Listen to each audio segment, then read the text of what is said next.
हाय दोस्तों, मैं हूँ नीतेश राठौर। उस दिन हमने फर्स्ट चैप्टर कर लिया था। आज हम सीआरपीसी का सेकंड चैप्टर करेंगे। ठीक है, इस चैप्टर का नाम है दंड न्यायालय एवं कार्यालयों का गठन। और ये सेक्शन 6 से 25 तक है ये चैप्टर। तो हम एक एक करके सेक्शन डिफाइन करेंगे। ठीक है, तो पहला सेक्शन है धारा 6।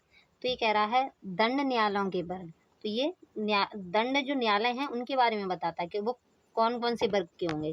तो कह रहा उच्च न्यायालयों और इस संहिता में भिन्न किसी विधि के अधीन गठित न्यायालयों में अतिरिक्त प्रत्येक राज्य में निम्नलिखित वर्गों के अन्य अन्य दंड न्यायालय होंगे। मतलब उच्च न्यायालय तो है ही, उसके अलावा ये दंड न्यायालय भी होंगे जो जो कि प्रत्येक राज्य में होंगे। ठीक है, तो ये कह रहा है कि उच्च न्यायालय के अतिरिक्त कौन कौन से होंगे। सेशन न्यायालय होगा, पहला क्लॉज कह रहा है।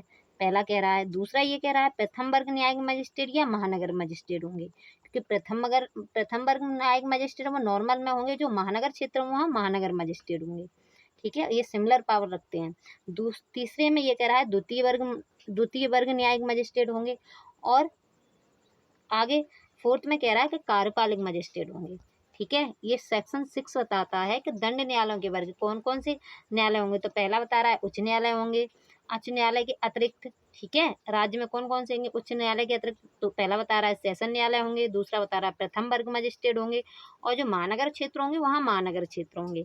थर्ड बता रहा है द्वितीय वर्ग मजिस्ट्रेट होंगे। और जो फोर्थ है वो बता रहा है कार्यपालिक मजिस्ट्रेट होंगे। ठीक है, तब आगे हम सेक्शन करेंगे 7। तो ये कह रहा है प्रादेशिक खंड। तो प्रादेशिक खंड के बारे में बताता है, तो इसे हम सिंपल वे में पढ़ते हैं। तो ये कह रहा है प्रत्येक राज्य में एक या अधिक सेशन खंड होंगे। तो ये बता रहा है कि प्रत्येक राज्य में क्या होंगे, एक या अधिक सेशन खंड होंगे। और इसका दूसरा बता रहा है कि प्रत्येक सेशन खंड में एक या अधिक जिले भी हो सकते हैं। जो एक सेशन खंड है उसमें एक जिले भी हो सकता है और 2 जिले भी हो सकते हैं।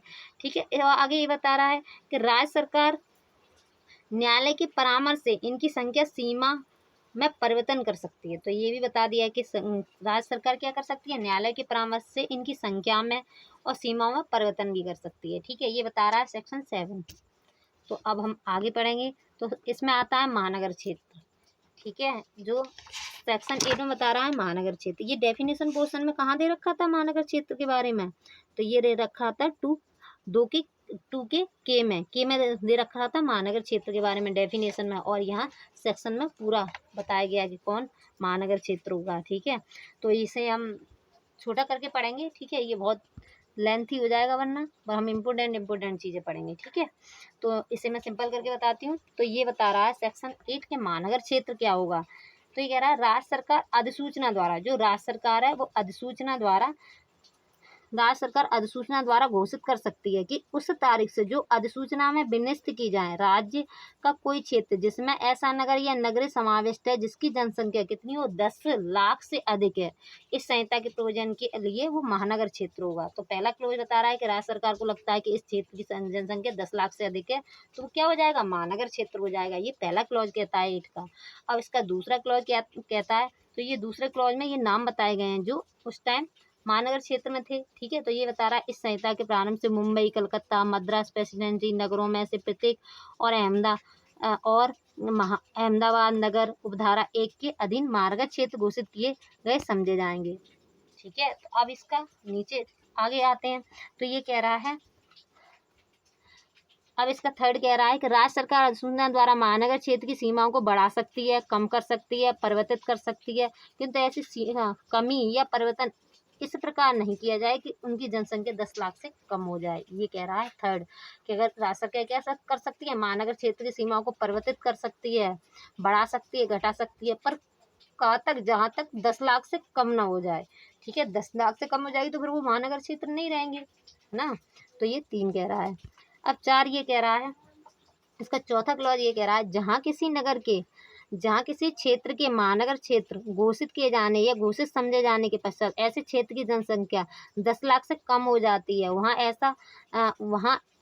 वह ऐसा क्षेत्र ऐसी तारीख को और उसमें जो राज्य सरकार अधिसूचना द्वारा इस निमित्त निर्दिष्ट करे महानगर क्षेत्र नहीं रहेगा, किंतु महानगर क्षेत्र न रहने पर किसी भी जांच विचार अपील जो ऐसे न करने के ठीक पहले ऐसे क्षेत्र में किसी न्यायालय या मजिस्ट्रेट के समक्ष लंबित थी, इस संहिता के अधीन इस प्रकार निपटाए जाएंगे मानो वह महानगर क्षेत्र है। तो ये चौथा क्लॉज ये कहता है कि कोई क्षेत्र जो महानगर क्षेत्र है, ठीक है, वहाँ पे जो कोर्ट वोट बनाए गए हैं वो महानगर मजिस्ट्रेट बैठता होगा, महानगर का मुख्य न्यायिक मजिस्ट्रेट बैठता होगा। तो ये कह रहा हूँ वहाँ जैसे प्रोसीडिंग चल रही थी, पर हुआ क्या, वहाँ की जनसंख्या कम रह गई, तो कम रहेगी तो वो महानगर 10 लाख से कम होगी तो वो महानगर क्षेत्र नहीं रहा, पर वहाँ की प्रोसीडिंग कैसे चलेगी। तो ये कह रहा है कि जैसे पहले चल रही थी जो महानगर क्षेत्र था ना तब चल रही थी, वैसे ही अभी भी प्रोसीडिंग वैसे ही चलेगी जैसे वो अभी महानगर क्षेत्र हो। ठीक है, ये कह रहा है क्लॉज 4।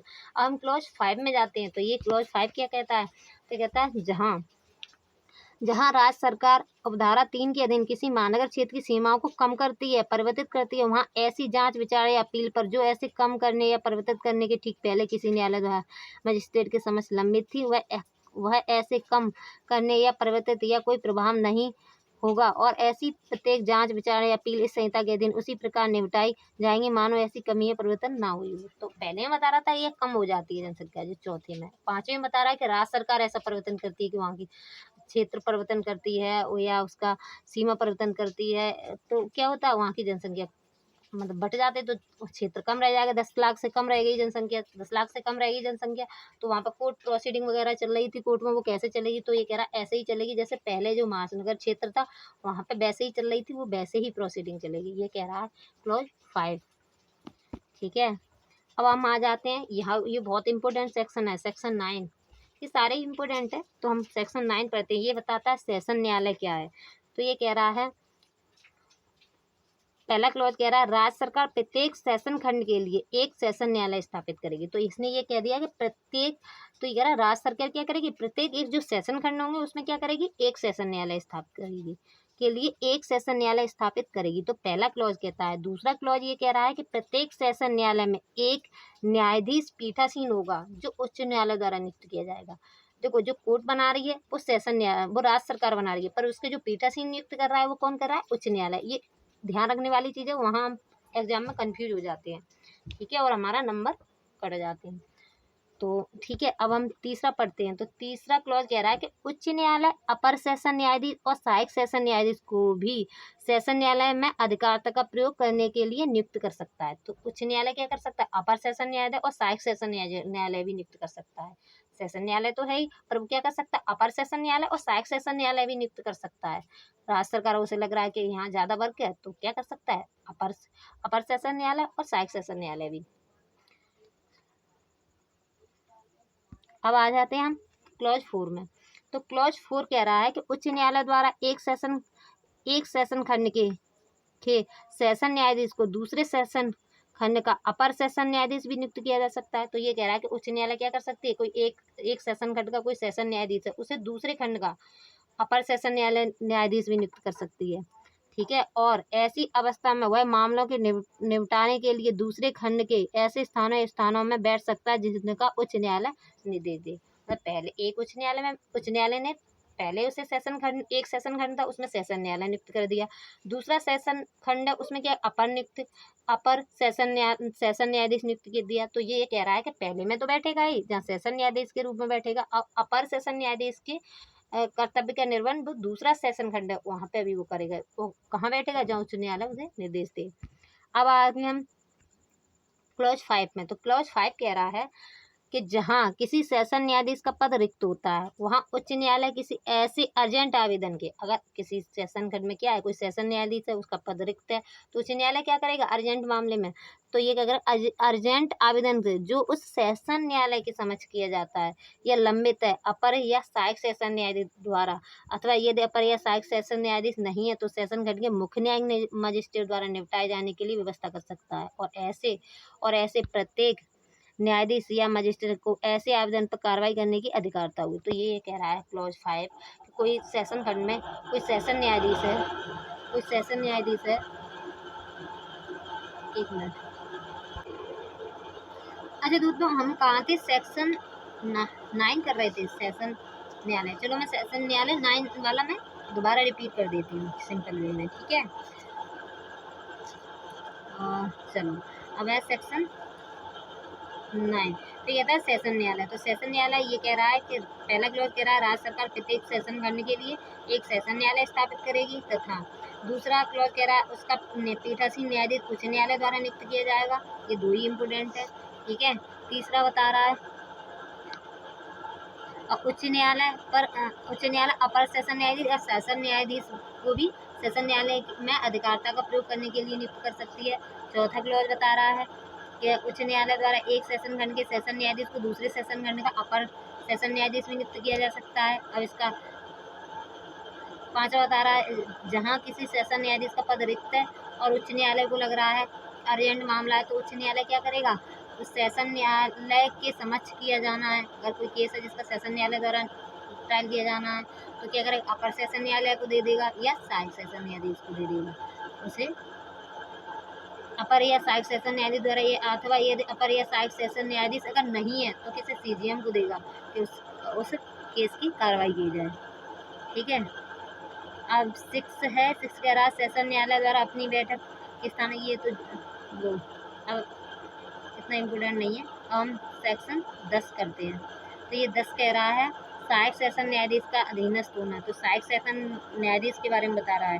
तो ये कह रहा है पहला क्लॉज सब सहायक सेशन न्यायाधीश उस सेशन न्यायाधीश के अधीनस्थ होंगे जिसके न्यायालय में भी अधिकारिता का प्रयोग कर रहे हैं। तो ये क्या कह रहा है, तो ये कह रहा है जो सेशन न्यायाधीश है उसकी अधिकारिता के अंतर्गत होंगे सहायक सेशन न्यायाधीश, ठीक है। और दूसरा क्लॉज कह रहा है जो सेशन न्यायाधीश ऐसे सहायक सेशन न्यायाधीशों में कार्य के वितरण के बारे में इस संहिता में संगत नियम समय समय पर बनाएगा। तो ये कह रहा है जो सेशन न्यायाधीश है तो वो सहायक सेशन न्यायाधीश के कार्यों का वितरण करेगा। तो ये कह रहा है क्लॉज 2 कि सेशन न्यायाधीश क्या करेगा, जो सहायक सेशन न्यायाधीशों को जो कार्य का वितरण है वो करेगा सेशन न्यायाधीश।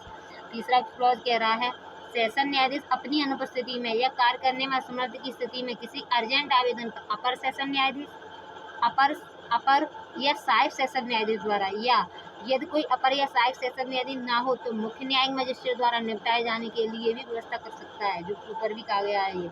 और यह समझा जाएगा कि ऐसे प्रत्येक न्यायाधीश या मजिस्ट्रेट को ऐसे आवेदन पर कार्रवाई करने की अधिकारता है। तो ये थर्ड कह रहा है कि कोई सेशन न्यायाधीश है जो अनुपस्थित है, ठीक है, तो अब क्या करेगा वो, तो वो अपने अपर सेशन न्यायाधीश या सहायक सेशन न्यायाधीश को अपने कार्य का ट्रांसफर कर देगा। और वो भी नहीं है, अपर और सहायक सेशन न्यायाधीश भी नहीं है, तो फिर उस कार्य का कौन, उस केस का कौन ट्रायल करेगा, तो ये कह रहा है फिर सीजीएम को दे दीजिएगा, तो सीजीएम करेगा, ठीक है। अब दोस्तों आवाज़ आ रही है लग रहा है, तो हम यहीं तक वीडियो रहने देते हैं, ठीक है। हम कल आगे का करेंगे। और आपको अगर मेरी वीडियो अच्छी लगे तो लाइक करें, शेयर करें और कमेंट करके बता सकते हैं आप। तो कुछ मुझे कुछ सुधार करना होगा तो मैं ज़रूर करूँगी। Okay, thank you.